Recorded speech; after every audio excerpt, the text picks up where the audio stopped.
Hello সবাইকে সালাম। এই সময় যে যেখানে আমার এই ভিডিওটা দেখছেন, লাভু ফ্লুটের পক্ষ থেকে আমি আশিক দেওয়ান আপনাদেরকে জানাচ্ছি আন্তরিক শুভেচ্ছা ও অভিনন্দন। আপনারা এখন আমি দেখাবো দুটো ব্যঞ্জন, সেটা হলো গিবসন। ঠিক আছে, আমি প্রাইসটাও বলে দিচ্ছি।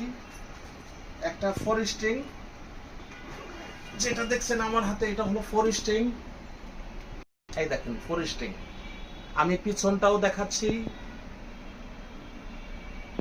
সামনেরটাও দেখাচ্ছি, একদম ইনটেক। আমি এখন বাজালাম না। এটার প্রাইস মূল্য আমি বলে দিচ্ছি 13,500 টাকা। আমি আরেকটা দেখাচ্ছি আপনাদেরকে, সেটা হলো 5 স্ট্রিং। এটা আমি 4 স্ট্রিং দেখালাম, এটা হলো 5 স্ট্রিং, একদম ইনটেক মাল, ভিকটন। এই দেখেন ভিকটন কোম্পানি 5 স্ট্রিং।